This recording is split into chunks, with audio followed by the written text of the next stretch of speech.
सोमवार के दिन भगवान शंकर को अगर जल चढ़ाया जाता है तो हमारे घर में शीतलता का अनुभव होता है।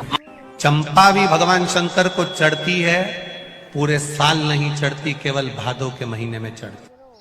जो व्यक्ति बहुत ज्यादा गरीब हो, बहुत कंगाल हो, लक्ष्मी नहीं आ रही हो, बहुत तकलीफ में हो, कर्जा बहुत ज्यादा हो, उसको कुछ नहीं करना। सोमवार की सोमवार शाम के समय बेलपत्री के पेड़ के नीचे थोड़ी सी शक्कर या गुड़ डालकर एक दिया रखकर घी की बत्ती लगाकर जलाकर जाओ, अपने आप कर्जा चूकना चालू हो जाए। श्रावण के महीने में केवल शंकर जी की आराधना होती है और भादों के महीने में शंकर भगवान, पार्वती मैया, गणेश जी, सदानंद कार्तिकेय जी, अशोक सुंदरी, भगवान शंकर की पांचों बेटियां जया, विषहरा, श्यामली बारी, दौतली, देव, ये सब प्रसन्न होती है। ये फुलेरे में जो मालाएं लगती हैं, ये फुलेरे में जो फूल की मालाएं लटकाई जाती है, ये भगवान शंकर की बेटियों के भाव से, भगवान शंकर के एक परिवार की उन्नति के भाव से। फुलेरे का मतलब होता है कि खूब फलो फूलो, खूब फलो फूलो।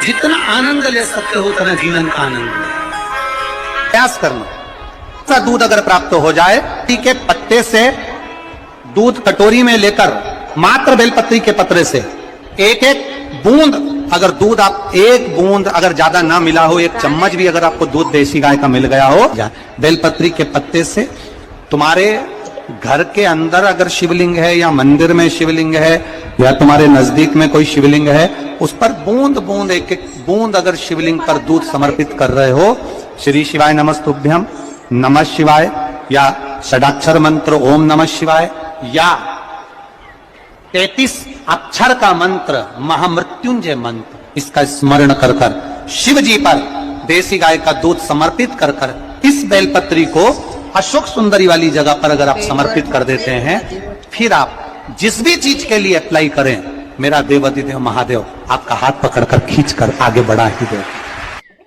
तुमरुका जी बाच रहे हैं उसको, जिन तुमरुका जी का घोड़े का मुंह है, शरीर सुंदर है, मनुष्य का है, देवऋषि नारद जैसी वीणा है उनके हाथ में, एक हाथ में करताल है, वो तुमरुका जी, वो तुमरुका जी जो शिव महापुराण की कथा को कर रहे हैं, बाच रहे हैं, सुना रहे हैं। अब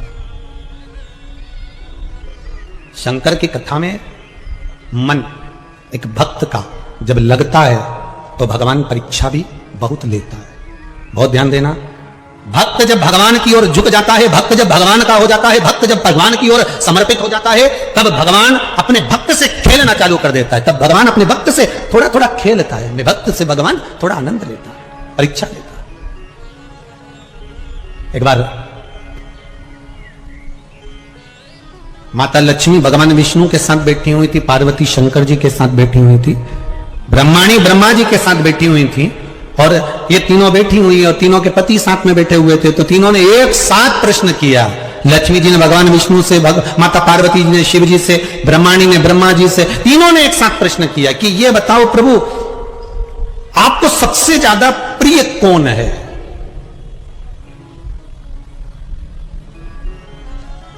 और प्रभु ये भी बता दीजिए कि आपसे बड़ा कौन है? अब भगवान से बड़ा कौन हो सकता है? आपसे बड़ा कौन है? तो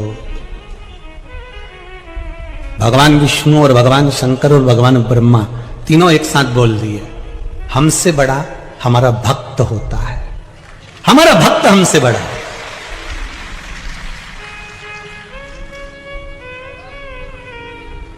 वो हमसे बड़ा है। इसीलिए शायद कहते होंगे कि भगत के वश में है, इसीलिए कहते होंगे श्री शिवाय नमस्तुभ्यम कर चिपका कर देखिए, एक बार अपने द्वार पर अपनी चौखट पर लिख कर देखिए, घर का वाइब्रेशन क्या कहता है। 6 महीने अंदाजा लगाना, पर्चे पर लिखना, इतनी तारीख को चिपकाया था, मेरा आज 6 महीने के अंदर कितने शुभ कार्य हुए हैं, कितने मंगल कार्य हुए हैं, मेरे घर की आवक बढ़ी कि नहीं बढ़ी, मेरा वैभव बढ़ा कि नहीं बढ़ा, मेरा घर में शांति बढ़ी कि नहीं बढ़ी। उस श्री शिवाय नमस्तुभ्यम बोलने वाले का मुख का क्यों, किस लिए लिखना? क्योंकि तुम्हारे दरवाजे पर जो आएगा, दरवाजे पर पहले पड़ेगा, उसके दरवाजा खोलते से उसके मुख का तुम दर्शन करोगे तो तुम्हारा कल्याण अपने आप होना प्रारंभ हो जाएगा। आपके दरवाजे पर श्री शिवाय नमस्तुभ्यम लिखा है, किसी ने दरवाजा बजाया, बेल बजाई, घंटी बजाई और आपके दरवाजे पर आकर खड़ा हुआ, उसने सबसे पहले क्या पढ़ा? बोलो जम के।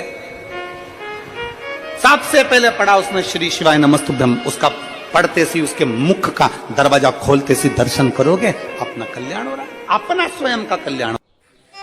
स्कंद पुराण कहती है जिस व्यक्ति पर कर्जा बहुत ज्यादा मात्रा में हो जाता है और कर्जा चूकता नहीं है, आप बहुत प्रयास कर लिए, करोड़ों रुपए का कर्जा हो गया, यहां से लिया वहां दिया, वहां से उठाया वहां दिया, वहां से उठाया वहां दिया, तो निवेदन है कभी मौका लगे कर्जा मुक्ति के लिए सारे वृक्षों में अगर कोई श्रेष्ठ वृक्ष माना गया है तो वो बट का वृक्ष माना गया महाराज। इसलिए प्रशासनिक कार्य के लिए, मानसिक टेंशन में, परेशानियों में बटकेश्वर महादेव का स्मरण किया जाता है।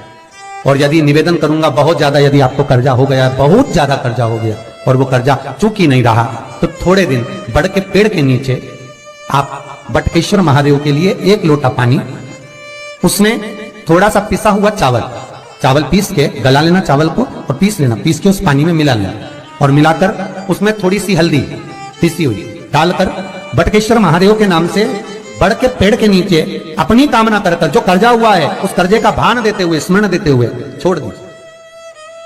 महाराज 2 या 3 सोमवार एक ही जगह पर करना, 3 सोमवार बाद वहीं से बड़ के पेड़ की थोड़ी सी जड़ उठा लाना और उस जड़ को एक कोई धागे में बांधकर या तो अपनी गले में डाल लो या अपनी जेब में पटक लो, उसको थोड़े दिन पटक कर रखना, लगभग 2 से 3 महीना पटक कर रखो।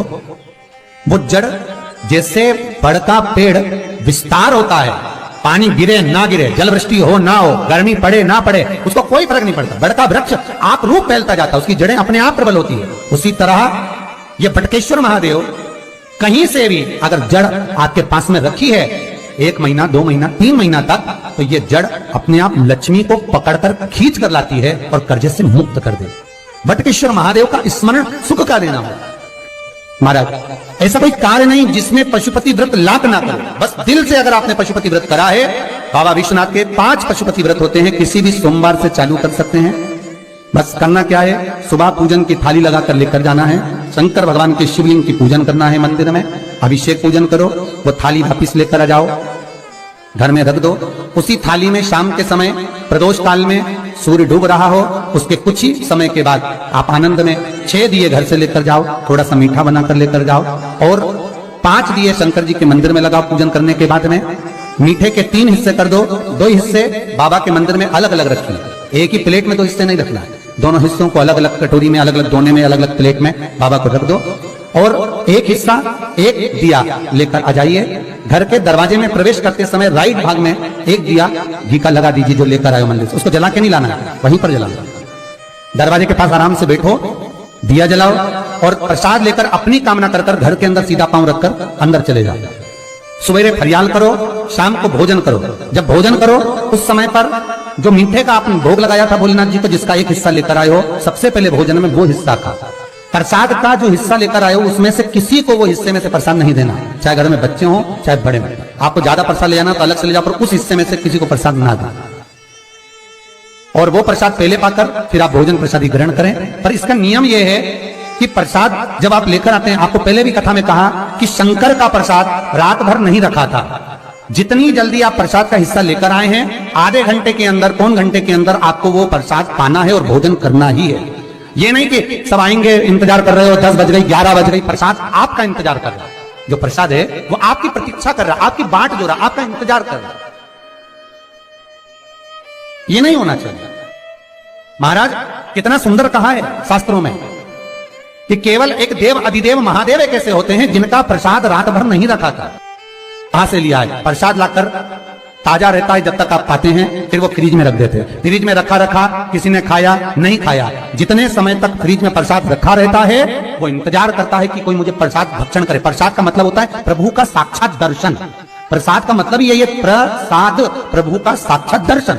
वो रखा जब ज्यादा समय हो जाता है तो घर में वो कष्ट प्रदान करने लगता है। हमेशा याद रखो, प्रसाद जैसे ही आए उसका सही समय पर उसको पाओ। रखे हुए प्रसाद पड़ा हुआ है, फ्रिज में रखा हुआ है, बेटा खाएगा, बहू खाएगा, ये खाएगा, वो खाएगा, फिर धीरे धीरे वो बद्दुआ देना प्रारंभ कर देता है, जिससे घर में बड़ी बीमारी फैलने लगती है, बड़ा रोग आने लगता है। तो लोग सोचते हैं हमारे घर में ना तो हम कोई नशा करते हैं, ना हम कोई चीज खाते हैं, ना हम बाजार का खाते हैं, फिर रोग कहां से आता, फिर बीमारी कहां से आती? अर्थात वो बद्दुआ देता है। उसका प्रयोग करो, समय पर करो, समय पर पाओ। कई लोग कहते हैं महाराज जी हमारे ये बीमारी कहां से आ गई, जरा पत्रिका में तो कोई बीमारी नहीं दिख रही, हमने तो सबसे पूछा ये बीमारी का योग ही नहीं है, फिर बीमारी कहां से आई? ना तो हम कोई व्यसन करते, ना कोई मद्यपान करते, ना कोई मांसाहार, फिर ये बीमारी कहां? उसका कारण है कि तुम उस प्रसाद का लाकर महीनों तक पड़ा हुआ है, इंतजार कर रहे हो, खाएंगे खाएंगे, आखिरी में फिर वो काम वाली को दे दिया। काम वाली इतनी चतुर आज के जमाने की, बासी माल खाएंगे, पटक दिया। कौन का पड़ा? वो बद्दुआ। जितना आपको पाना है, जितना आपको लेना है, उतना प्रयोग करो।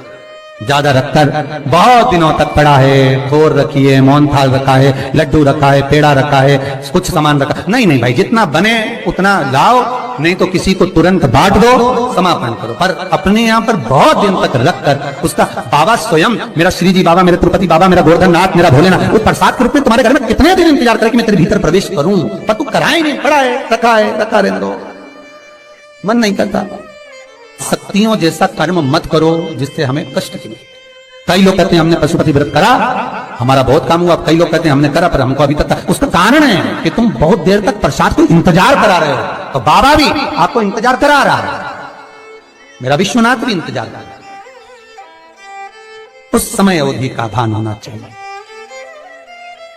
निगाह हटी, दुर्घटना घटी, बस ध्यान रखो। हम कहते हैं कि हम पूजन करते हैं, हम पाठ करते हैं, हम अर्चना करते हैं, हम अनुष्ठान करते हैं, हम भगवान की सेवा करते हैं, फिर दुख हमको ही क्यों आता है? उसका कारण केवल इतना सा कि दुख हम खुद बुलाते हैं, दूसरा नहीं। हम स्वतः पशुपति व्रत 5 व्रत करो। 5 व्रत पूर्ण होने पर कई माताएं कहती है कि बीच में हमारे व्रत छूट जाते हैं रजस्वला धर्म के समय पर, तो व्रत तो करना पड़ेगा पर पूजन नहीं होगी, और वो गिनती में भी नहीं आएगा। पर व्रत करना है पर गिनती में नहीं आएगा। मार पूजन भले मत करो, 7 दिन बाद आप जो व्रत करें वो अपने ऊपर है, पर गिनती में नहीं आएगा। व्रत करना पड़ेगा। गिनती में तब आएगा जब दरवाजे पर आप दिया लगाएंगे, जितने दिया आपने लगाए उसी गिनती में आएगा। और महाराज 5 व्रत जब पूर्ण हो जाएं, 5वां व्रत रहे, तब एक नरियल श्रीफल, उस पर एक मोली नाड़ा लच्छा लपेट कर, उस पर 11 रुपए रखकर, कोई आपको किसी को ना भोजन कराना है ना भंडारा करना है, केवल मोली लच्छा लपेट कर 11 रुपए रखकर बाबा विश्वनाथ के सम्मुख में शंकर जी की वो जलाधारी जो गोल है माता जगत जननी का हस्तकमल, उसी पर रख देना है। विनती कर देना, बाबा मेरी ये कामना से मैंने ये व्रत किया।